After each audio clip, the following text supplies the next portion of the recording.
Greetings, grammarians. It's Sister Lee, and I am here to explain sentence diagramming and particularly the sentence patterns that you will be using to identify and categorize the diagrams that you'll be doing. I'm hoping that this will clarify some of the things. I know a lot of this is going to seem really out in left field to you at this point. Some of it won't be relevant right away, but at some point we'll be encountering all of this information, so I'm just going to describe it all at once. And hopefully this will be useful to you as throughout the whole semester. This will come up every week as we're doing diagrams and assignments and in your exams. So this kind of breaks down the 10 patterns and gives you some helpful hints along the way. So let's dive in. The first one, pattern 1. Patterns are determined mostly by the type of verb they have in them and then what's going on around the verb. So the simplest pattern is a subject, obviously, and a verb. That's kind of the bare minimum you have to have for a complete sentence is a subject and a verb. In this case, we have the be verb. It can be in any tense or any form of the verb. Here are some common ones in the yellow box on the side. With your diagrams, the subject and the verbs go on that main line and they're divided by that vertical line. There can be other elements here, an adverb or maybe an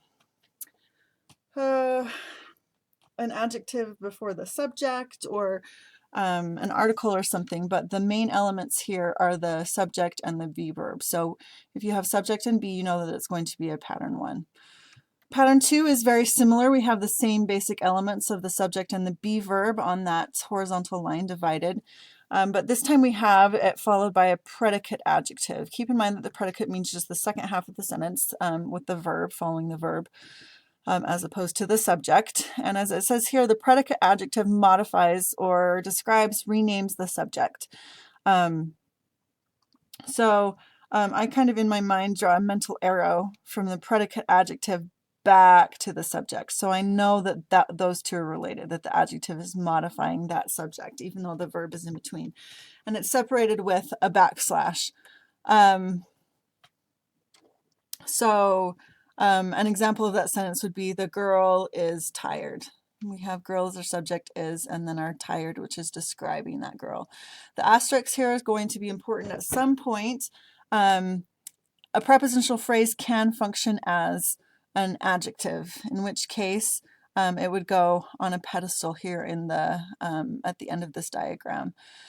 And that applies to pattern 2, 4, and 9. I'll be providing a cheat sheet on pedestals and prepositional phrases that will hopefully help clarify, but just keep that in mind that pedestals can only be on those 3 sentence patterns. Pattern 3 looks very similar. The only difference between pattern 2 and 3 is that this sentence ends with a predicate noun. So instead of an adjective, and again, it refers back to renames the subject. So we can say the girl is our nanny. So we have girl and nanny are both nouns, and the nanny is clarifying that first subject. So that's pattern 3. Patterns 4 and 5, we move on to a different type of verb, and now we're looking at linking verbs. In the green box, you have some similar or some common linking verbs. Another good place to look is in your book on page 27. We use these all the time, but we don't think of them in terms of being linking verbs, what category they belong to. So if you're not sure if it's a linking verb, just check on that page. There aren't a whole lot of them. I don't expect you to memorize it, but just double check if you're not sure. So again, everything's going to start with the subject. In this case, we have a linking verb and the predicate adjective. So this is very similar to pattern 2. We can have the pedestal here as well, as indicated by the asterisk, but the difference here is we have the linking verb. So we could say the flower grew tall would be an example of a pattern 4 sentence. Pattern 5 is very similar to pattern 3. We end with a predicate noun, but instead we have that linking verb in the middle instead of the be verb. And then this box here clarifies that a subjective complement is something that comes at the end of the sentence. It can either be a noun or an adjective that is renaming or modifying, describing the subject. So that is a pattern 5. I'm not going to give examples on all these because that's not terribly relevant, but pattern 6, we make a big shift now. The rest of the patterns, 6 through 10, are going to be action verbs. Action verbs is something you can do for the most part, and they can be divided into 2 categories, which is transitive or intransitive. You already encountered that in your parts of speech chapter number 1 in Veto. And there's just a little reminder here, the intransitive verb is not followed by a direct object. So there's not a noun following that's receiving the action of the verb.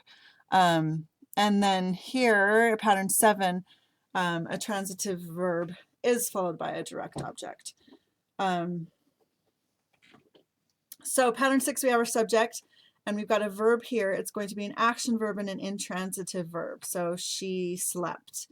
Again, you can add all kinds of things onto this, but the basic element is action verb without the direct object. Pattern 7, now we have the subject and an action verb. This time it's transitive, so it has to be followed by a direct object. Direct objects are separated from the verb with this vertical line. And so we have subject, verb, direct object following. For example, she kicked the ball. Subject is she. What is she doing? She's kicking. And what did she kick? What's receiving the kicking action is the ball.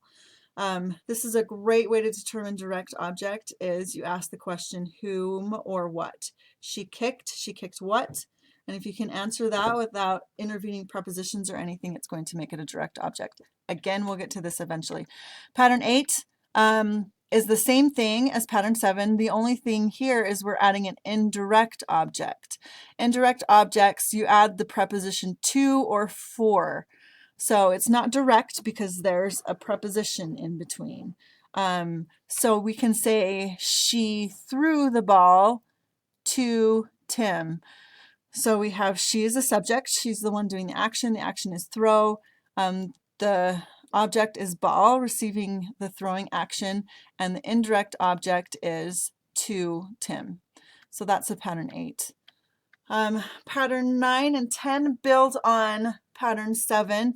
We're just adding things at the end. Remember in the first half we talked about subjective complements, which are noun or adjectives that modify the subject. Now we're adding objective complements, and these are words that are renaming or describing or modifying the object, the noun that's in the object place. So again, we have the subject, we have a transitive verb, an action verb, followed by a direct object, and then this adjective. Again, I think of that mental arrow. The adjective is going back to the object, not to the subject. And here's another case where we can have a pedestal. And then pattern 10 is the same, except that our objective complement is a noun instead of an adjective. This is not going to make sense now, but it will later. Patterns 9 or 10 are not terribly common, especially in spoken English. There are some verbs that you can kind of know that should send up a red flag and say, oh, this is a pattern 9 or 10, and here are some of them. Hopefully this helps at least give you an idea of what to expect. I don't expect you to understand all of this at this point. It will make more sense as we get into the semester, but do print this out. Keep it handy as you're diagramming sentences. You can refer to it during exams and quizzes to help you identify the patterns and to see how the sentence diagrams are going to work.